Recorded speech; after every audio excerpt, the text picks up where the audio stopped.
I was 31 years old the week I learned my parents had kept a folder labeled with my name and my sister's name, side by side, and mine was 3 pages thinner. I count things for a living. I have never once in my career missed a discrepancy that small. I missed this one for 31 years. Welcome back to Family Revenge Stories New, the channel where quiet people keep the receipts and family learns that boundaries have a price. If stories about dignity, documents, and consequences are your thing, drop a comment and subscribe. My name doesn't matter for this story. What matters is that I'm a forensic accountant, and what matters more is that I became one because somewhere very early, I learned that the only version of events anyone believes is the one written down in ink, dated, and signed. Feelings get argued with. Numbers don't. I have a husband named Peter. We've been married 9 years. He is an ER nurse, which means he has held more strangers' hands while they died than most people hold in a lifetime, and it has made him unbearably gentle with the living. He is the only person who has ever looked at my report cards from childhood, the ones I still have, still keep in a drawer, and said without hesitation that something about them didn't add up. I grew up the second of twins. My sister Renata came out 4 minutes before me, and in my family, those 4 minutes became the whole architecture of who we were allowed to be. She was gifted testing at 6.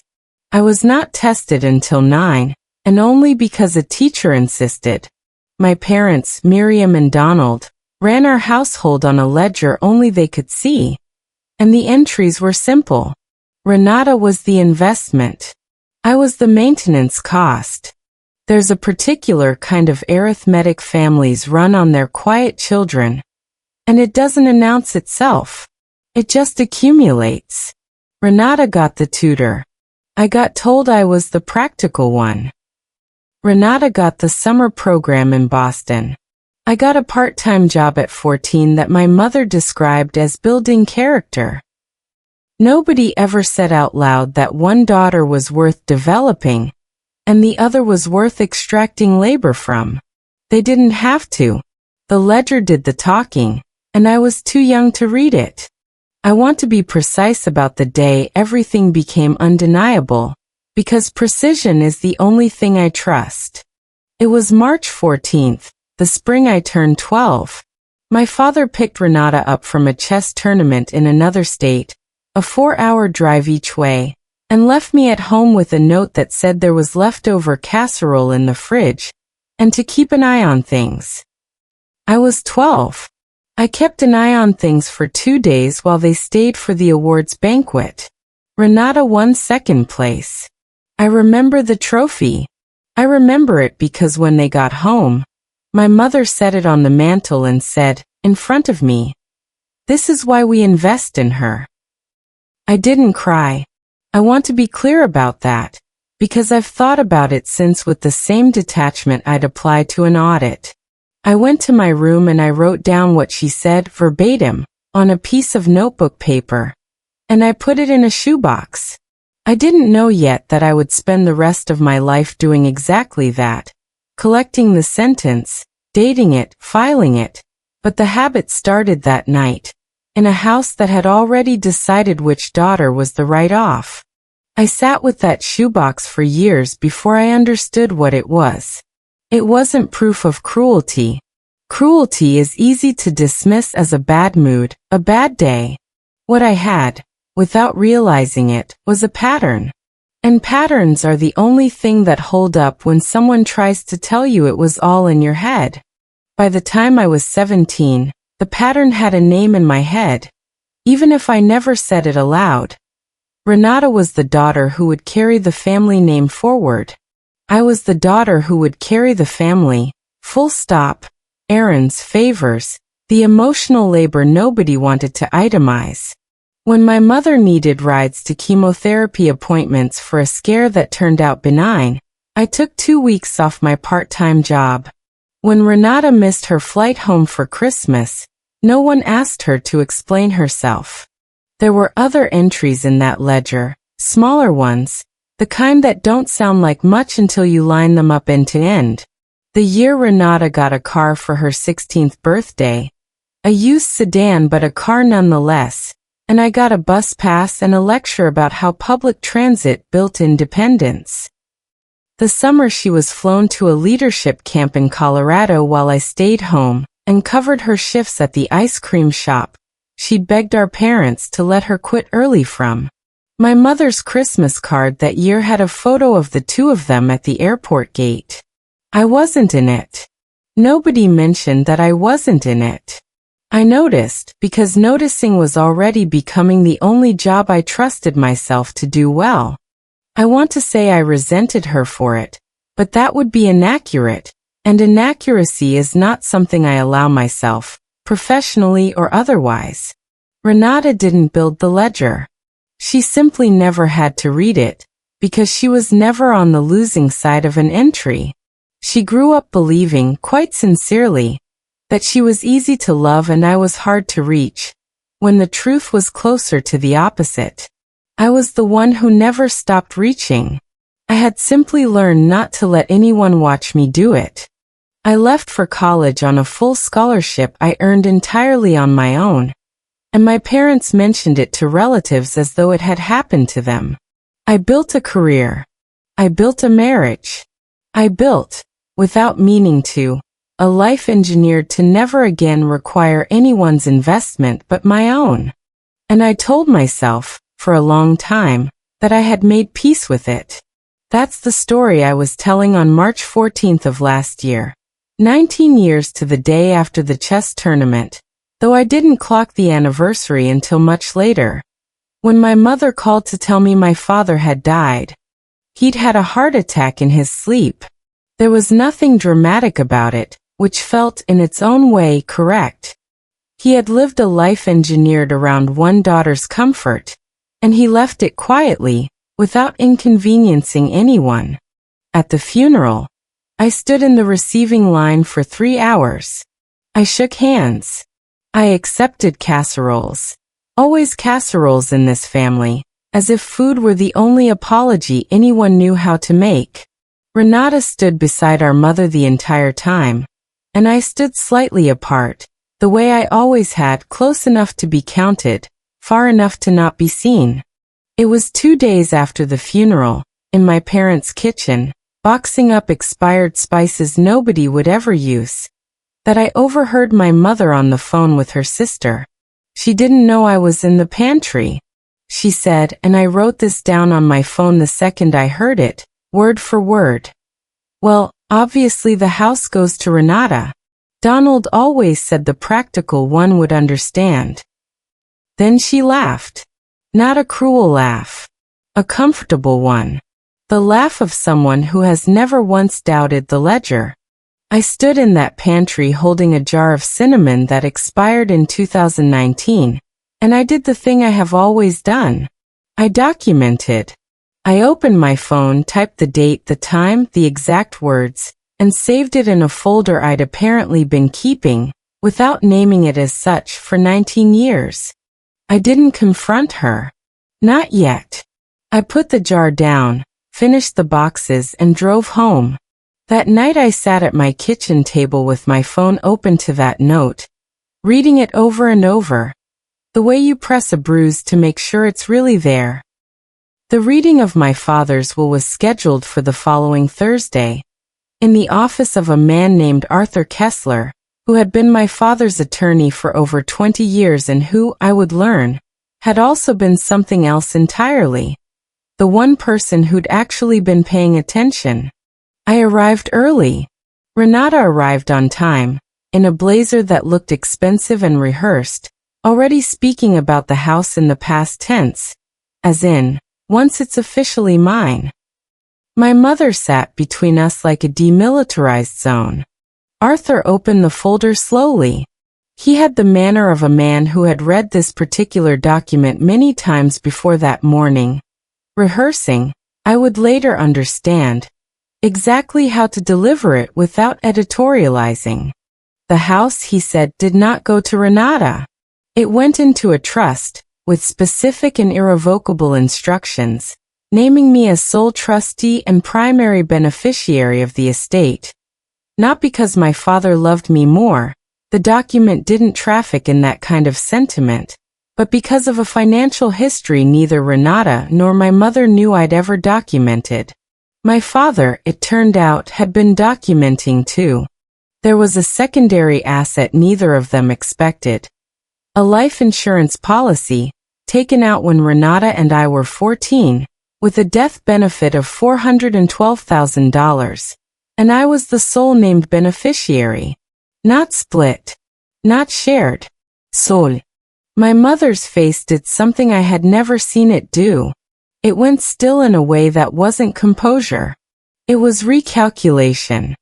Arthur then produced the second revelation, smaller, quieter, and it is the one that undid me in the ordinary, private way that only paperwork can.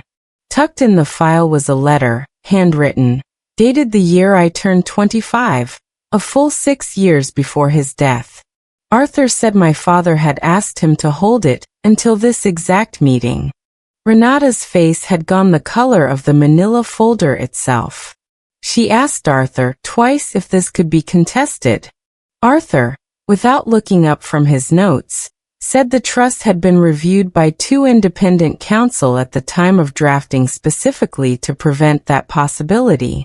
My father, it turned out, had anticipated this exact chair, this exact question, 6 years before he'd need the answer ready. I did not open the letter there. I asked to take it home. Arthur, who I think understood more about my family than either of them realized, simply nodded and slid it across the table. I read that letter 3 times that night, alone at my kitchen table, Peter's hand resting on my shoulder the whole time, saying nothing, which is its own kind of expertise. My father wrote that he had known for years the shape of what he'd allowed to happen in that house, that he'd told himself Renata needed more because she demanded more, and that I needed less because I asked for less, and that somewhere in his 60s he'd finally done the math and realized that asking for less was never the same as needing less. One line near the bottom, I have not been able to stop turning over since. I spent your childhood investing in the one who was loud about wanting it, and I am sorry it took me this long to notice the one who was quiet about deserving it. I did not act that night. I filed the letter in the same drawer as the shoebox of notebook paper from when I was 12, and I read everything 3 more times before I let myself feel anything about it at all. 2 weeks passed before my mother called, and I already knew, from the practiced warmth in her voice, that she was calling to collect. She invited me to lunch, her treat, she said, which in 31 years had happened perhaps 4 times. Over salads neither of us finished, she explained that Renata's business was going through a rough patch, and that family money is family money, and that surely I understood that the house, regardless of what the paperwork said, was never really meant to be mine alone. I asked her one question. I asked what my father had meant when he wrote that he was sorry it took him so long to notice. My mother blinked.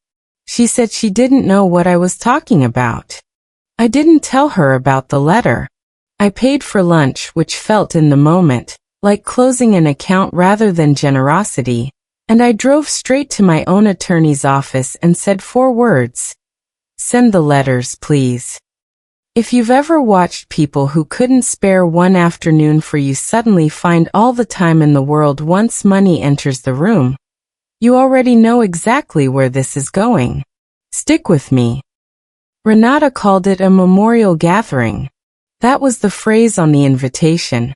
An evening at my parents' house, 6 weeks after the funeral, to celebrate Dad's life together as a family. I understood the moment I read it, that it was staged. I have read enough falsified financial statements to recognize a performance dressed up as an accounting. I accepted. I brought a folder. The house was full when I arrived. Cousins, my mother's book club friends, a scattering of my father's old colleagues who had genuinely loved him and had no idea what they'd walked into. Renata found me within the first 10 minutes, drink in hand, and said loud enough for the room to catch the edges of it, "We're so glad you could make time for family for once." I said nothing. I found a chair near the back and waited. The toast happened around 8. My mother stood, glass raised, and delivered a eulogy that was really a verdict. How our father had always believed in fairness. How he would have wanted the house to stay in the family the way it was meant to. How she trusted that the two girls would do the right thing together. Renata nodded through the entire speech like a woman accepting an award she'd already written the acceptance for. When my mother finished, she looked at me, and in that look I understood the room believed I was about to concede. I asked for the floor. My mother, misreading the request entirely, gave it to me with something close to relief. I stood. I opened the folder. I started with the will, reading the trust language exactly as Arthur had written it, naming the date it was executed, naming the fact that it predated my father's death by 6 years, which meant it could not have been the confused decision of a dying man, as my mother had already begun suggesting to relatives. I read it without inflection, the way I'd read a client's balance sheet in a courtroom. Then I read my mother's own words back to her. The pantry call, dated, time-stamped, word for word. Well, obviously the house goes to Renata. Donald always said the practical one would understand. I watched her face while I said it. She had told herself for 6 weeks that no one had heard her. The room's temperature changed the way a room does when people realize they've been invited to witness something they weren't warned about. My mother's response started soft. "That's not what I meant." Then emotional. "You're twisting this, you always twist things." Then loud, her voice cracking into something closer to fury, accusing me of ambushing a grieving family. Renata, to her credit or not, stayed silent, which I noted, because silence from her had always meant calculation, not shame. I answered each escalation with a quieter sentence than the one before it. I have learned, in 15 years of forensic work, that volume is what people reach for when the numbers stop being on their side. I laid the letter on the table last. I did not read all of it. I read one line. The line about investing in the one who was loud and finally noticing the one who was quiet. And then I set the paper down and stepped back, because that line did not need my commentary. It stood on its own the way the truest evidence always does. My mother did not speak after that.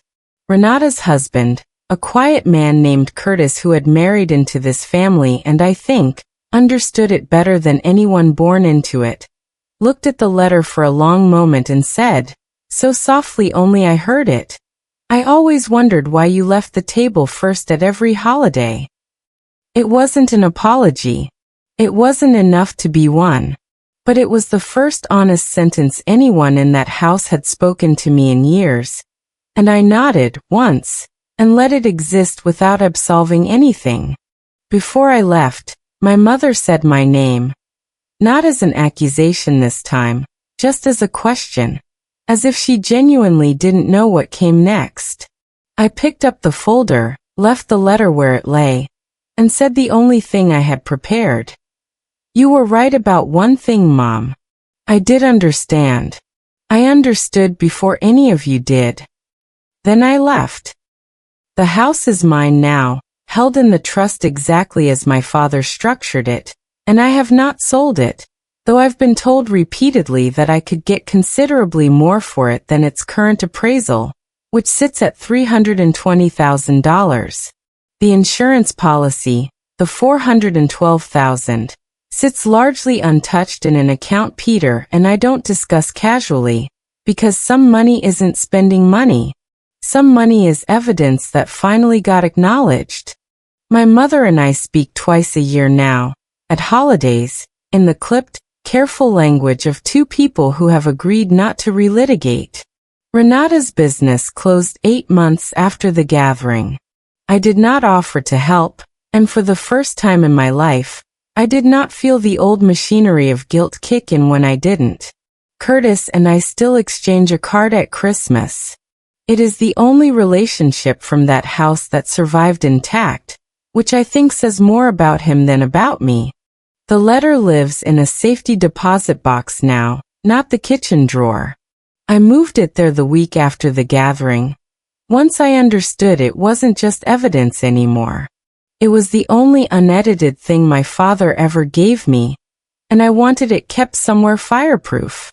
I used part of the estate to fund a scholarship in my father's name at the community college where he once taught night classes in accounting. Decades before I knew that's what I'd become. It is not large. It is not public.